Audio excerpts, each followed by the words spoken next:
Mythology serves as a mirror to history, reflecting the evolution of societies, belief systems, and the passage of time. In this masterclass, author Devdutt Pattanaik unpacks the many layers of mythology, its symbolisms, interpretations, and its enduring impact on society. Namaste. My name is Devdutt Pattanaik and I write on mythology. And today is World Book Day, and I wanted to explain the concept of mythology because it is something that people find very difficult to understand. Many people ask me, why do we refer to scriptures like Ramayana, Mahabharata as mythology? And I say it is the same reason why we refer to the Bible and the Quran as mythology. Because the Bible, the Quran, Ramayana, Mahabharata deal with gods. And gods are not historical figures. History is about human beings, people like you and me, who are born and who die, who therefore have a history. But gods are matters of faith. And when it becomes a matter of faith, it cannot come into the realm of history. When you're talking about prophets and sons of God and virgin births, and when you're talking about avatars who are born to save the world and to rescue the earth from the burden of adharma, you're really talking about concepts. You're not talking about people. You're talking about ideas and ideologies. And therefore, you don't talk history, you talk mythology. In Hindi, I will always say that uh, mythology is Vishwas wala sach, the truth of the faith, a matter of faith, Vishwas wala, while history is Vigyan wala sach, scientific truth. Now, when you're studying history, you approach it not with faith but with skepticism, Shanka ke saath. And then you approach it with doubt and you start seeking evidence, praman. लेकिन जब हम रामायण महाभारत पढ़ते हैं, when we read Ramayana and Mahabharata in the Purans, when you read the Quran, when you read the Bible, you don't approach it with doubt. You approach it with faith. You believe what is written is true and you try to understand what they are trying to communicate, because in all those fantastic images and all those stories, these are metaphors trying to communicate ideas to us. So mythology is about ideas. It is what I call the map of the human mind. It is very different in purpose from what history is supposed to be. History is just a record of what happens in the past. Right? So that's how you understand the difference. Now, the word mythology, some people think, comes from the Sanskrit word mithya, which is not true. It comes from the Greek word mythos, which is stories. So if I were to translate the word itihas in Sanskrit, I will call it, if I were to translate the word mythology in Sanskrit, I will call it Akhyan Shastra. So mythology is Akhyan Shastra, Itihas is history.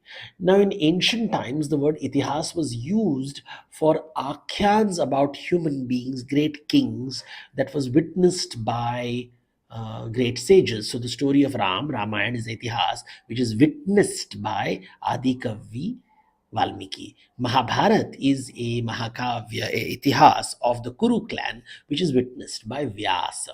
While Purans are the Akhyans of the Devatas, the Asuras, of Shiva, Vishnu, Brahma, who are beyond space and time.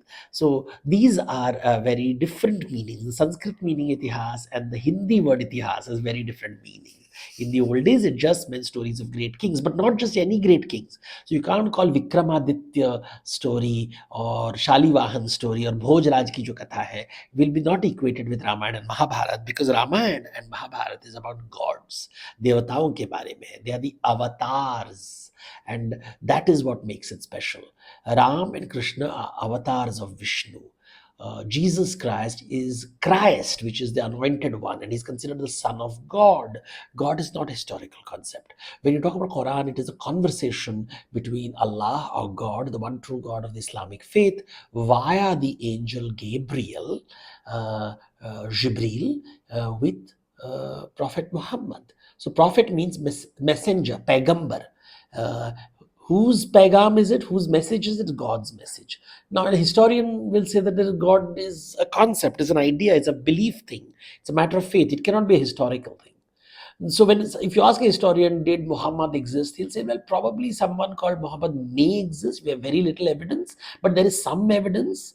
But did he fly from Mecca to Jerusalem to heaven? The historian will say no. It's a belief system, it's a mythos, a story, a belief of the Muslims, and we respect that, but it is not a historical fact. Same way, if you're talking about Jesus Christ, they'll say, did Jesus Christ exist? And the historian will say, well, someone called Jesus probably existed in Jerusalem, was killed by Romans in Jerusalem. But whether he was born of a virgin, whether he could turn water into wine, we don't. These are belief systems. These are not historical facts. They are matters of faith.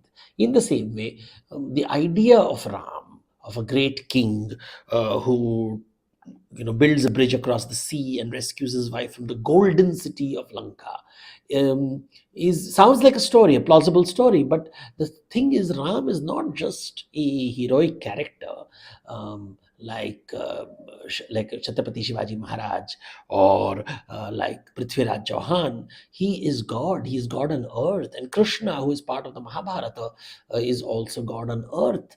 Krishna is said to be born in the Dwapara Yuga. Ram is born in the Tretaya Yuga. And these two yugas, before the Tretaya Yuga, there's a Krita Yuga. And after the Dwapara Yuga, there's Kali Yuga. And then there's Pralay, when the world comes to an end. And the cycle of the four yugas and Pralay creates a cosmic cycle. Now, these are cosmic ideas which are not historically or scientifically considered to be true. Now, there are many people who, claim that Ramayana and Mahabharata are full, giving you historical evidence. They say that there are astronomy details which tell you that Ramayana happened 10,000 years ago, 20,000 years ago. It's basically saying that it happened before the Ice Age. Again, it's a matter of faith, because before the Ice Age, there was no human civilization anywhere in the world. We know that civilization in India starts about 7,000 years ago. There is some wheat cultivation happening in Mehergarh, which is erstwhile Pakistan, Baluchistan. And we know that about in India, rice was being cultivated in Uttar Pradesh area around 7,000 years ago. And we know that the Harappan cities came into being. And after Harappan cities, the Vedic civilization happens after the arrival of the Aryans, who came with horse-drawn chariots. Remember, horses are not native to India. They come from a foreign land. They come from Eurasia, from steppes, what we call Ukraine and southern Russia. They come via Central Asia to India via the Hindu Kush. And when the Aryans came, the Vedic civilization started. It emerged primarily between the Yamuna and Ganga about 3,500 years ago. And 2,500 years ago, in the region we call Bihar and in the region we call Jharkhand, Buddhism and Jainism emerges and travels along trade routes to the northern and southern parts of India. Then we know that there is the Mauryan Empire, the Shatavahan Empire, the Gupta Empire, followed by another, the whole bunch of invasions by horse riders like the Yavanas, the Scythians, the Parthians, the Kushanas, followed by the Hunas, who completely wipe out the Gupta period. Now, these are historical things that we know. Now, we also know that when you look at the Ramayana and Mahabharata manuscripts, that these were probably written at the time of Shatavahan kings who ruled roughly about 200 BC to 200 AD, long period of time in the central part of India, parts of Madhya Pradesh, part of Andhra Pradesh, parts of Telangana, more than Andhra Pradesh, parts of Maharashtra. And it is in this part that the Ramayana and Mahabharata were written 2,000 years ago. Because the manuscripts that we have today and collected in Ramayana Mahabharata is found in Baroda. Mahabharata manuscripts are found in Pune at the Bhandarkar Oriental Institute. And when you read these manuscripts, you realize that the language used is about 2,000 years old, but they tell an older story. And how do you know it's an older story? Because you see, when they talk about in Ramayana, for example, we don't find Ram riding a chariot ratha with a sarathi. Never see, we don't hear it. We know that he uses a very strong bow called the Sharanga bow, which comes from the word Sringa, which means horn, which is a composite bow. And the composite bow was invented by the steppes nomads about 4,000 years ago. They are the ones who brought the spoked wheel chariot, and we know the spoked wheel chariot with an archer and a charioteer, which is the Rathi and the Sarathi, are found a lot in the Mahabharata. So, Mahabharata and Ramayana talk about people who are using these chariots, and these chariots were very popular in India 3,000 years ago. Just 3,000. Now, some people talk about the Sinoli chariot in Uttar Pradesh, but that is a wagon. It doesn't have spoked wheels. It cannot be pulled by horses. It was pulled by an ox. It's not really a chariot. It's not a Mahabharata chariot in 1800 BC. The Ramayana and Mahabharata probably refer to a story which is happening around 1000 BC, 800 BC, before the Buddhist period, of course. And Ramayana is happening more towards Jharkhand. How do we know that? Because Ramayana refers to even Lanka having sal trees, and sal trees are only found in Chhattisgarh, Jharkhand, and Odisha. They're not found south of it. So that is one indicator that the story happens in the northern part of India. We know that the Ramayana does not talk about the Narmada river. It only talks about Yamuna river and Ganga river. So it is happening in this Chhattisgarh area, if you want to be thinking of Ramayana as a historical document. But as far as faith is concerned, people's faith is concerned, Kishkinda, the land of monkeys, is located in Karnataka, and Lanka is Sri Lanka. And this, it is in the Chola period, which is 10th century AD, that Sri Lanka came to be seen as Ravana Lanka, the Soneki Lanka of Ravan. And a little before that, around 7th, 8th century, the Chalukya period, we know that the Kishkinda came to be known as, was linked with Hampi, Pattadakkal, which is northern Karnataka. And this belief continued even to the Vijayanagar Empire in the 15th century. But if you look at it from a mythological point of view, the stories are happening in Dwapara Yuga, Treta Yuga. It is a cosmic cycle. We know that Vishnu is called upon by the earth goddess, who takes the form of a cow and tells Vishnu that she's being troubled by greedy kings of earth, and she wants to him to save her, and therefore he comes down to earth as Ram, as Krishna, and kills troublemaking kings like Ravana and like Duryodhana. And when you read the Bhagavata Puran, which was written in the 10th century, we are told that Ravana in his previous life and Jarasandha in this previous life, now Jarasandha is an enemy of Krishna, in his previous life were Jaya and Vijaya, the doorkeepers of Vishnu. Now, this concept of previous life, of Vishnu in living in the ocean of milk, which is Vaikuntha, whose doorkeepers are Jaya and Vijaya. Now, these are ideas that come from, it's a matter of faith. They are talking about God, and therefore it becomes a mythological story. You don't say ocean of milk is a historical concept, and we can locate where it's located. So this is how you know the difference between history and mythology. History is about evidence-based understanding of the past. Mythology is the belief of a people captured through stories, symbols, and rituals. Mythology captures the faith of a people. So if you want to understand the faith of Muslims, you try to understand the Quran. If you want to understand the faith of the Christians, you understand the Bible. If you want to understand the faith of the Hindus, you read the Ramayana and Mahabharata and try to decode what they are trying to communicate. And you realize that when you read the Ramayana and Mahabharata, they're interconnected. Stories of the Ramayana are connected with the Mahabharata. Hanuman is present in both the epics. And now this doesn't make historical sense, or the fact that Sugriva is called the son of the sun god, Vali is called the son of the rain god, and in the Ramayana we find Ram supporting the son of the sun god, Sugriva, and killing the son of the rain god, which is Indra. But in the Mahabharata, he reverses it, and Vishnu as Krishna supports Indra, the son of the rain god Indra, supports Arjun, the son of the rain god Indra, against Karna, who is the son of the sun god Surya. So this is trying to explain karma, and karma is a matter of faith. Avatar is a matter of faith. Rebirth is a matter of faith. All this comes under the realm of mythology. Which brings me to the very more interesting topic of mythofiction. Now, mythofiction is when someone takes a mythological story, an author, and gives it his own spin, his or her own spin. And when they're writing, they write like lawyers. They're trying to defend one group over the other. They're trying to project one character as superior or inferior. So you can make Ravana a hero, you can make Duryodhana a hero, or you can make Manthara a great victim. You can do anything you want in fiction realm, and this is a very big Indian tradition. We have had from great scholars like Iravati Karve, or writers like T.M. Vasudevan Nair, the idea of translating texts and retelling them in a way that the author wants to present. So through the mythological story, the author presents his or her own perspective of how things happened in the realm in Dwapara Yuga and Treta Yuga. So that's mythofiction. Mythofiction is the point of view of the author, while mythology is the analytical understanding of traditional stories about gods, goddesses, demons. And history is just a study of the past. And there is no gods and goddesses over here. So since Ram is considered God, since Krishna is considered God, you don't put them in the historical bracket. Prophet Muhammad will not come under historical bracket. Islam has a history. Christianity has a history, but Jesus Christ will not be considered a historical figure.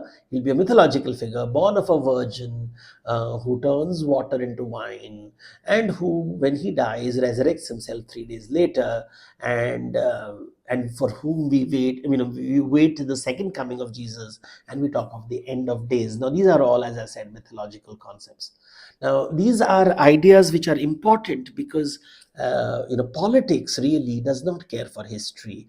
Politics does not care for mythology. But politics knows the power of storytelling, because through stories, I can, create a lot of anxiety in people, make them angry, get an emotional response from them, make them hate, make them love.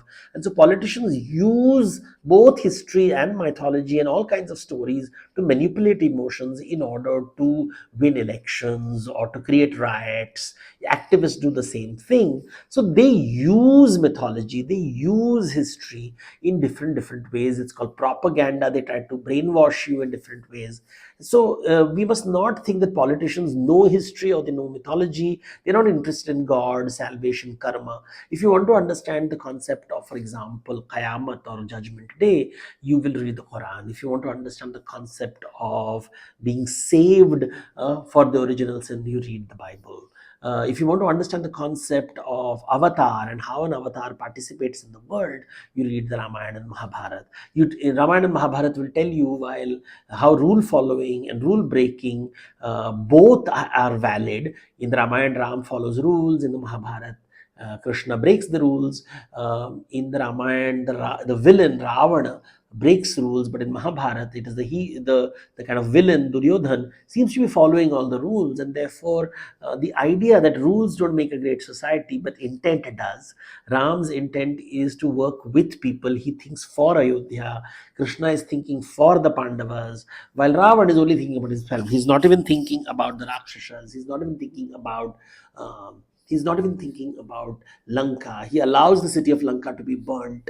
So how is it tells you about how a bad king functions, and Duryodhan uses law to get his way. He values the letter of the law, not the spirit of the law. He doesn't realize the law exists to protect the weak. He uses the law to abuse his position of power. And therefore, through these stories, they're also communicating about governance in Hinduism. But what makes Ramayana and Mahabharata mythological is that they're stories about gods. Ram and Krishna are seen as divine beings who walk amongst us, who are. And what does it mean to be divine in Hinduism? It is someone who has no ambition, but who works with us to ask ourselves, why are we not content with life? Why, despite all the privilege, we are not happy? So a god in Hinduism, whether it's Brahma, Vishnu, or Shiva, deal with psychological states. And that's where you have to understand through these characters. Like Shiva is content, he doesn't want anything in the life. Vishnu is also content, but Krishna is not just content, he wants other people to be content. And therefore, he engages with other people by descending on earth, by taking an avatar as Ram and Krishna, whose story is told in the Ramayana and Mahabharata.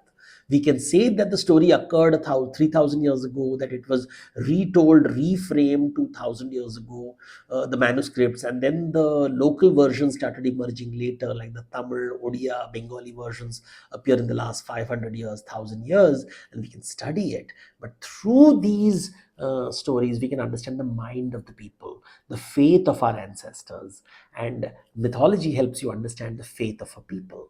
Study American mythology, you'll understand the faith of the American people. You want to understand Chinese people, you study the mythology of the Chinese. You want to understand Indians, you study the mythology of the Hindus, the Buddhists, the Jains, and all the people, all these ideas which emerged in this geography. That's how you study mythology. I hope I've been able to shed some light on it on World Book Day. And if you're interested, do read my books on mythology. There is the leader book, which explains how mythology can be applied to leadership. There's the culture book, which tells you how mythology can be applied to culture. There is a book on Jainism called Bahubali. We have a book on Dharma, Artha, Kama, Moksha concept. All these books are a part of my collection. In the last 30 years, I've written 50 books, and I hope you enjoy them and understand mythology better and not confuse it with mythofiction or history. Thank you. Namaste.